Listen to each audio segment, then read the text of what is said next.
आज शनिश्चरी अमावस्या है। आज शनि मंदिर में भक्तों की भीड़ सुबह से ही लगी हुई है। लोग शनि देव की पूजा अर्चना कर रहे हैं और तेल के दिए जला रहे हैं। पौराणिक मान्यता के अनुसार शनि देव दुष्टों को बुरे कार्यों के लिए सजा देते हैं, वहीं सज्जन लोगों को अच्छे कार्यों के लिए उसका अच्छा फल भी देते हैं।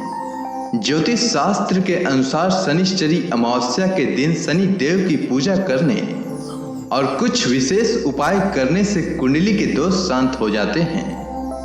आज के दिन शनिश्चरी अमावस्या की कथा अवश्य सुननी चाहिए। तो चलिए सुनते हैं शनिश्चरी अमावस्या की कथा। पौराणिक मान्यता के अनुसार प्राचीन समय में एक बार की बात है, सभी नवग्रह जो कि सूर्य, चंद्र, मंगल, बुध, बृहस्पति, शुक्र, शनि, राहु और केतु हैं, उनमें इस बात को लेकर विवाद छिड़ गया कि हम सभी में सबसे बड़ा कौन है। सभी लड़ने लगे, कोई कहता कि मैं बड़ा हूं तो कोई कहता कि मैं बड़ा हूं, और कोई निर्णय न होने पर देवराज इंद्र के पास निर्णय कराने पहुंचे। इंद्र इससे घबरा गए और इस निर्णय को देने में अपनी असमर्थता जताई, परंतु उन्होंने कहा कि इस समय पृथ्वी पर राजा विक्रमादित्य हैं, जो कि अति न्यायप्रिय हैं, वही इसका निर्णय कर सकते हैं। सभी ग्रह एक साथ राजा विक्रमादित्य के पास पहुंचे और अपना विवाद बताया, साथ ही निर्णय के लिए कहा। राजा इस समस्या से अति चिंतित हो उठे, क्योंकि वे जानते थे कि जिस किसी को भी छोटा बताया वही कुपित हो उठेगा। तब राजा को एक उपाय सूझा। उन्होंने स्वर्ण, रजत, कांस्य, पीतल, सीसा, रांगा, जस्ता, अभ्रक और लोहे से 9 सिंहासन बनवाए और उन्हें क्रम से रख दिया। फिर उन सभी से निवेदन किया कि आप सभी अपने अपने सिंहासन पर स्थान ग्रहण करें। जो अंतिम सिंहासन पर बैठेगा वही सबसे छोटा होगा। लौह सिंहासन सबसे बाद में होने के कारण शनि देव सबसे बाद में बैठे तो वही सबसे छोटे कहलाएं। उन्होंने सोचा कि राजा ने यह जानबूझकर किया है। उन्होंने कुपित होकर राजा से कहा, राजा, तू मुझे नहीं जानता। सूर्य एक राशि पर 1 महीना, चंद्रमा 2.25 महीना, मंगल 1.5 महीना, बृहस्पति 13 महीना व बुध और शुक्र 1-1 महीने विचरण करते हैं, परंतु मैं 2.5 से 7.5 साल तक रहता हूं। बड़े बड़ों का मैंने विनाश किया है। श्री रामचंद्र जी की 7.5 आने पर उन्हें वनवास हो गया। रावण की आने पर उसकी लंका को बंदरों की सेना से परास्त होना पड़ा। अब तुम सावधान रहना, क्योंकि अगला विपत्ति तुम पर आने वाला है। ऐसा कहकर कुपित होते हुए शनि देव वहां से चले गए। अन्य देवता खुशी खुशी वहां से गए। कुछ समय बाद राजा की 7.5 आई। तब शनि देव घोड़े के सौदागर बनकर वहां आए। उनके साथ कई बढ़िया घोड़े थे। राजा ने यह समाचार सुन अपने अश्वपाल को अच्छे घोड़े खरीदने की आज्ञा दी। उसने कई अच्छे घोड़े खरीदे। वह एक सर्वोत्तम घोड़ा राजा को सवारी के लिए दिया। राजा ज्यों ही उस पर बैठा, वह घोड़ा सरपट वन की ओर दौड़ा। वन में पहुंचकर वह अंतर्ध्यान हो गया और राजा भूखा प्यासा भटकता रहा। तब एक ग्वाले ने उसे पानी पिलाया। राजा ने प्रसन्न होकर उसे अपनी अंगूठी दी। वह अंगूठी देकर राजा नगर को चल दिया और वहां अपना नाम उज्जैन निवासी वीका बताया। वहां एक सेठ की दुकान पर राजा ने जल इत्यादि पिया और कुछ विश्राम भी किया। भाग्यवश उस समय सेठ की बड़ी बिक्री हुई। सेठ उसे खाना इत्यादि कराने खुश होकर अपने साथ घर ले गया। वहां उसने एक खूंटी पर देखा कि एक हार टंगा है, जिसे खूंटी निगल रही है। थोड़ी ही देर में पूरा हार गायब हो गया। जब सेठ वापस आया तो उसने देखा कि हार गायब है।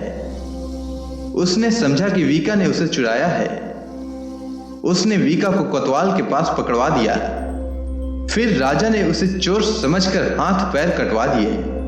वह चौरंगिया बन गया और नगर के बाहर फिकवा दिया गया। वहां से एक तेली निकल रहा था, जिसे दया आई। और उसने वीका को अपनी गाड़ी में बैठा लिया।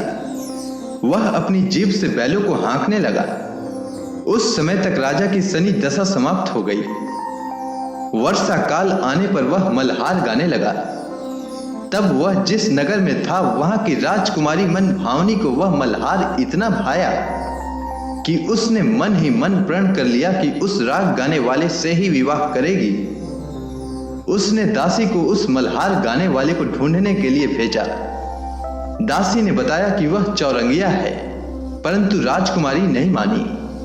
अगले ही दिन से वह इस बात को लेकर अनशन पर बैठ गई कि विवाह करेगी तो उसी से। उसे बहुत समझाने पर भी जब वह ना मानी तो राजा ने उस वीका को बुलावा भेजा और विवाह की तैयारी करने को कहा। फिर उसका विवाह राजकुमारी से हो गया। तब एक दिन सोते हुए स्वप्न में शनि देव ने राजा से कहा, राजन, देखा तुमने मुझे छोटा बताकर कितना दुख झेला। तब राजा ने उनसे क्षमा मांगी और प्रार्थना की कि हे शनि देव, जैसा दुख मुझे दिया है किसी और को ना देना। शनि देव मान गए और कहा कि जो कोई भी मेरा कथा सुनेगा और व्रत करेगा उसे मेरी दशा में कोई दुख ना होगा। जो नित्य मेरा ध्यान करेगा और चिटियों को आटा डालेगा उसके सारे मनोरथ पूर्ण होंगे। साथ ही राजा को हाथ पैर भी वापस दिए। प्रातः आंख खुलने पर राजकुमारी ने देखा तो वह आश्चर्यचकित रह गई। वीका ने उसे बताया कि वह उज्जैन का राजा विक्रमादित्य है। सभी अत्यंत प्रसन्न हुए। सेठ ने जब सुना तो वह क्षमा मांगने लगा। राजा ने कहा कि वह तो शनि देव का कोप था, इसमें किसी का कोई दोष नहीं।